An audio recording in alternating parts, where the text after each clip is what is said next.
สบายดีทุกคนทีนี้ต้องมีเรื่องให้แจ้งว่าทีนี้เป็นไข้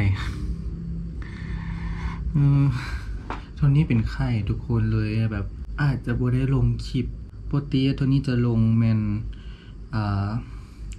วันที่10วันที่20วันที่30เดือนนึงเขาจะลงแต่3คลิป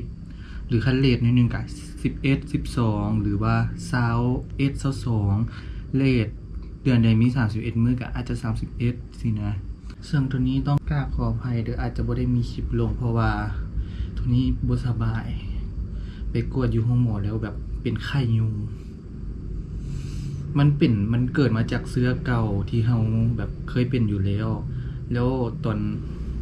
และสาเหตุที่มาเป็นตื่นแม่นเฮาอาบน้ำให้หมาแล้วเฮากะถึงยุงกัดตอนแรกเฮาคิดว่าโอ๊ยบ่น่าเป็นหยังดอกเอาไปประมาณตื่นมารู้สึกหนักโตรู้สึกเจ็บตุนตัวไปหมดสุดท้ายต้องไปหาหมอบอกว่า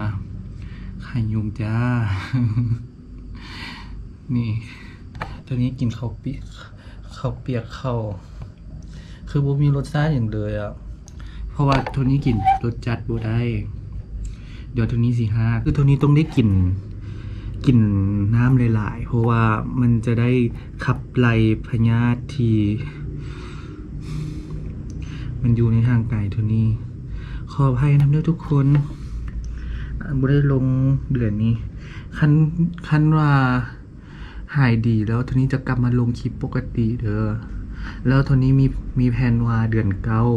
ทีนี้จะขยับจาก3คลิปเป็น4คลิปต่อเดือนทีนี้จะเริ่มพัฒนาตัวเองสิพยายามดูแลตัวเองให้มันดีพยายามพัฒนาฝึกฝนการตัดต่อให้มันดีขึ้น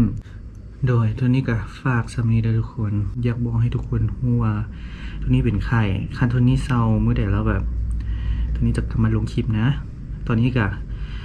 มันก็อาการเริ่มดีขึ้นแล้วอาจจะมีเมื่อยเพลียแน่อาจจะมีเมื่อยมีเพลียมีอย่างแน่ก็ตัวนี้ก็สิพยายามกินน้ำหลายๆคือน้ำเป็นสิ่งที่ดีที่สุดแล้วฉะนั้นเขาต้องกินน้ำละลายต่อมาก็จะเป็นน้ำนี่เองทุกคนบ๊ายบาย